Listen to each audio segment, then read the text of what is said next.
when I heard it was a Joshua Garcia film.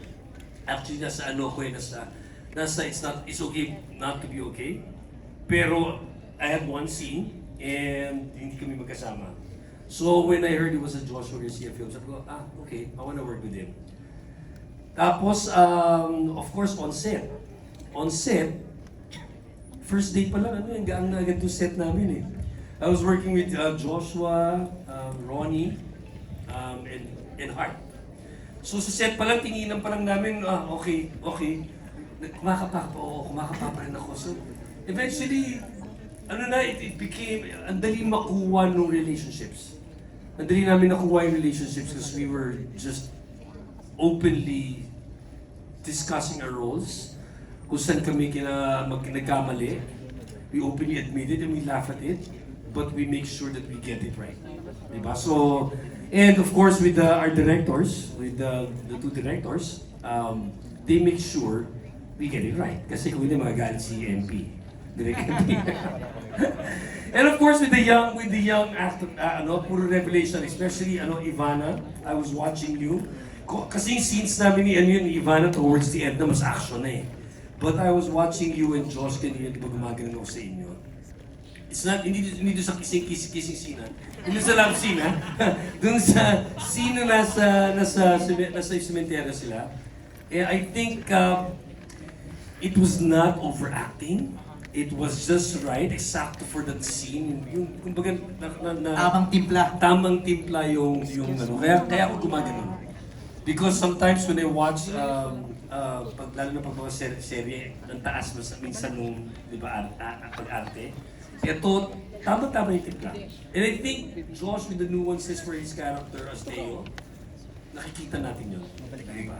And then of course, yung mga sila James, sila Fiang, sila JM, makikita mo yung yung promise na alam mo na yung next generation ng mga artista natin. It's just really a good ensemble. So, Alright. thank you for the opportunity, Prime Video and Dreamscape. Alright. Thank you, Epi. Okay, our next question is from Glitz PH for Jameson. You portrayed the husband of Ivana's character. So far, how would you describe your dynamics with her?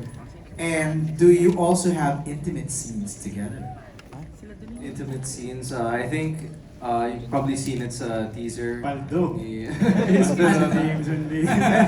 It's very different this time because the first time we worked together, we were playing as somehow siblings, something like that, friends, siblings. But this time, we're playing as lovers.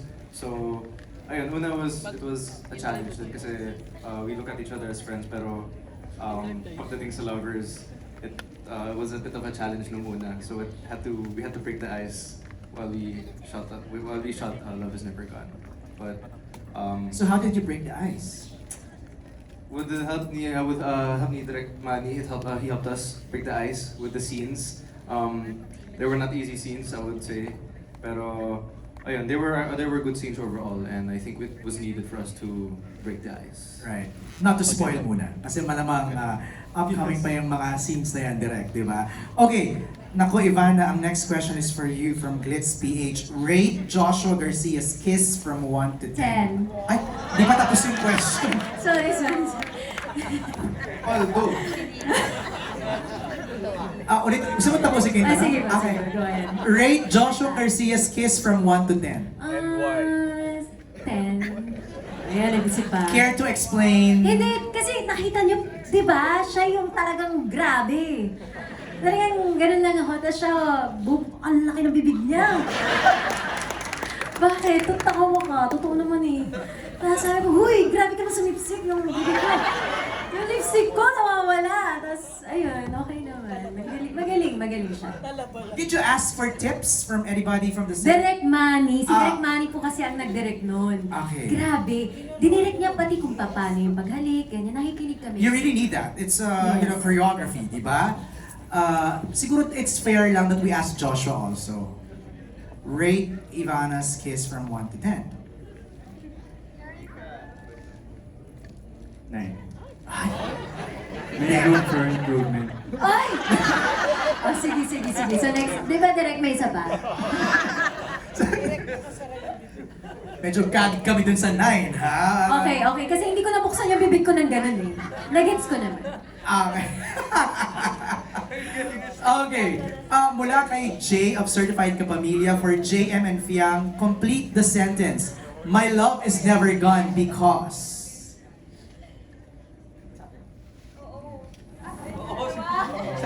JM and Fiang, complete the sentence. My love is My never love gone is because... never gone because of you.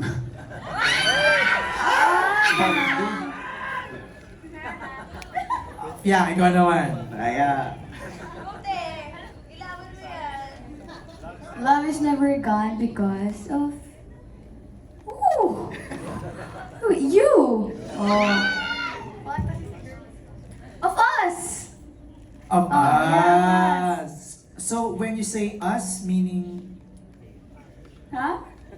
the whole cast. The Whole whole cast, oo. Kasi love na love namin yung whole cast. Okay, sige na nga, Fiang. For Joshua and Ivana, the teleserye is titled Love is Never Gone. Pero sa iyo ba, ano ang isang bagay or ano-ano ang mga bagay na pwedeng magpasuko sa iyo para maging gone ang love mo sa isang tao? Anong isusubo? No. Suko! Suko. Ano suko? Dahil sa akin na lang ako narinig. Grabe! Kaya sabi ko, sorry pa ulit yung ng tanong. Okay, the teleserye is entitled Love is Never Gone. Pero sa iyo ba, ano ang isang bagay or ano-ano ang mga bagay na pwedeng magpasuko sa iyo para maging gone ang love mo sa isang tao? Ano yung mga bagay na pwedeng maging deal breaker? Ako para sa akin, ang cheating, lying, and ang hindi pagmamahal sa pamilya. Okay. Okay. Yeah. Pasok naman yun kasi sabi ko ano-anong mga bagay. So tatlong na rundown ni Ivana. Ako importante sa akin yung pamilya. Yeah. Yun lang. Okay sa'yo mag-cheat? Wow. Hindi Hindi, syempre, parte na yun. Oh. Pero, number one kasi sa akin yung family. Diba? Alright. Next is for Miss Dina ulit from Janice Navida of Bulgar.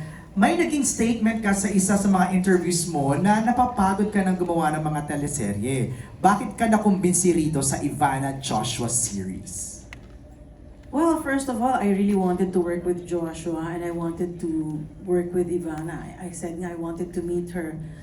But maganda kasi yung storya eh. Tsaka maganda yung character ni Katarina. Like I said, she's a multifaceted character. Weak siya pagdating sa anak niyang si Ace na talagang minamamasboy niya na kasi mahal na mahal niya. Doting mother naman siya kay Fiang.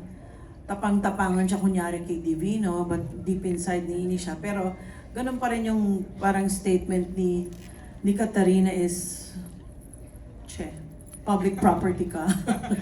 It's not my business to run after public property. I know myself. Parang ganun. Hindi, minsan kasi nakakapagod minsan kapag teleserye, pag paulit-ulit yung story. Like sabi ko nga, kadalasan sa mga TV series natin na napapanood, palagi yung issue, nawalan ng anak, na-inlove sila, yung pala magkapatid sila. But it's always may issue nawalan ng anak, nagkapalit yung anak, nawawala yung nanay. Parang napaka-common, parang wala namang ibang kwento.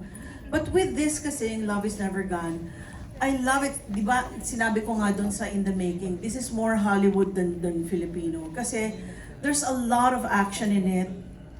And it's so timely kasi here we deal on the issues of human trafficking, merong smuggling, merong parang medyo diskaya yata ang role ko. Daw sabi ni Direk Manny. Hindi, parang kasi alahera siya. And then, basta parang smuggling ang ginagawa niya. But it's so timely yung mga issues dito. So sabi ko, itong dapat napapanood. May action, may sex, may love, may romance, may family. Parang every person can relate.